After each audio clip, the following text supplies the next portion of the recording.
deceived many people into receiving the movement. Let me show you what they've done here. Watch the introduction and I'll pause it on the bit where they have cut out the original footage. This is Pastor Rick Shelton from St. Louis. We had a 4-week revival in his church. And initially he was skeptical and did what any good pastor should do before you invite an evangelist to your church. He flew into the meeting to come and have a look. This is where they cut out what comes next. On the Rumours of Revival video, Rodney Howard-Browne can be heard saying the words, "He flew into the meeting to come and have a look." And then the picture changes to a different view of the meeting, and Rick Shelton then starts to give his testimony. Let me just show you that again. He flew into the meeting to come and have a look. I said, let's go to this meeting just so we can check it out.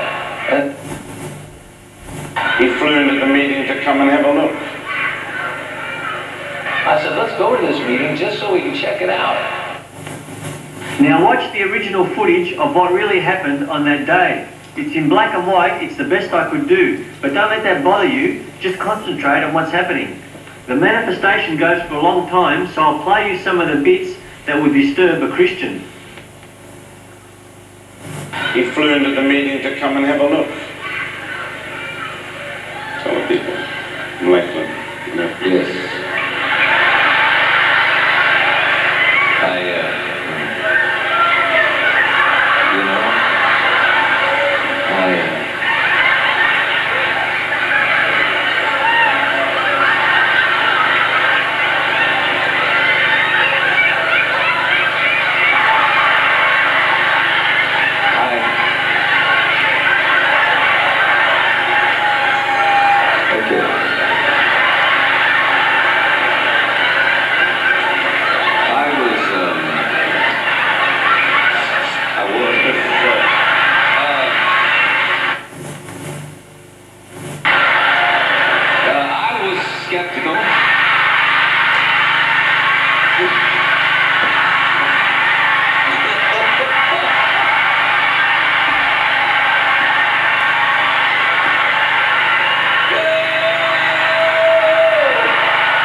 That's what the producers of the Rumours of Revival video did not want you to see. They also did the same thing to Richard Roberts' testimony.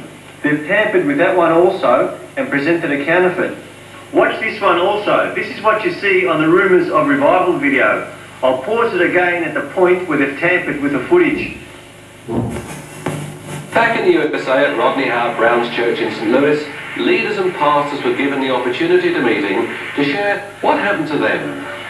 When you're elected president of a major university with $40 million worth of debt, you need joy.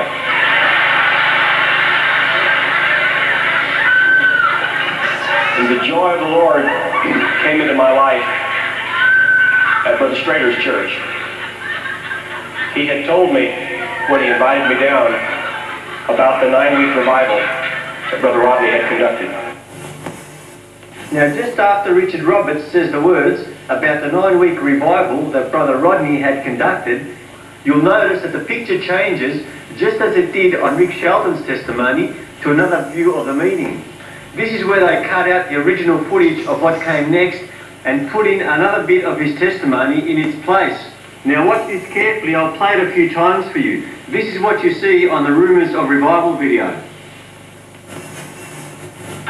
About the 9-week revival that Brother Rodney had conducted. And I had remembered how Lindsay, who's here, our 3 daughters,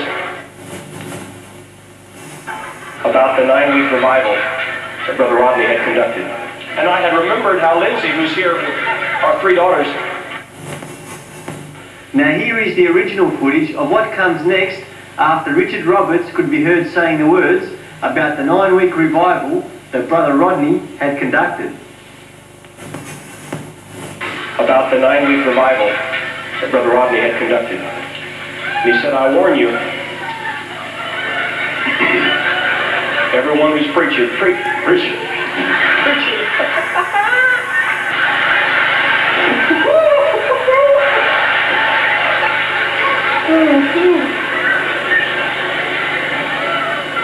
He said, everyone who's preached at my church since that revival, or who's tried to preach,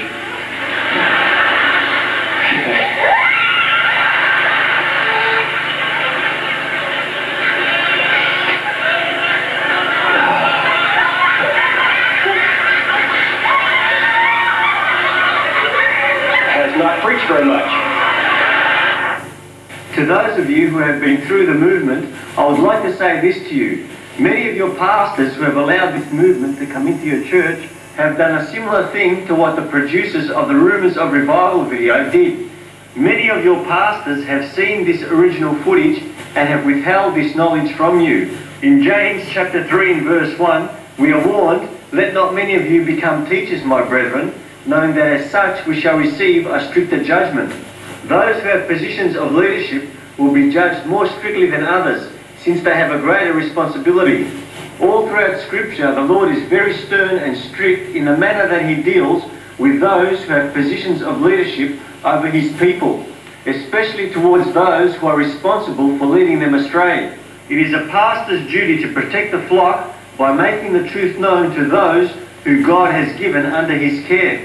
For a pastor to deliberately choose to keep his people in ignorance of truth that they should be aware of is an act for which God will bring him under strict accountability.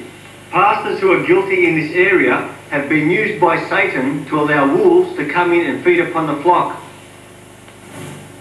Let me take you now back to Rick Shelton's manifestation. Now the same spirit that was controlling this pastor and giving him this experience also caused him to give praise to Satan and acknowledge his presence. While he was experiencing a loss of memory and having other manifestations, he could be heard making statements like, I worship Satan, oh the devil's here, I'm with Satan and our Satan. Let me show you 2 of them. Listen to the words that come out of his mouth as the spirit that is giving him this experience causes him to move his head from left to right and make him say the words, I worship Satan. Listen carefully as the demon that is controlling him is not so foolish as to make him say this directly into the microphone. It moves his head and makes him say this as his mouth is moving away from the microphone. Listen carefully now to the words that come out of Rick Shelton's mouth, and you hear him saying, I worship Satan,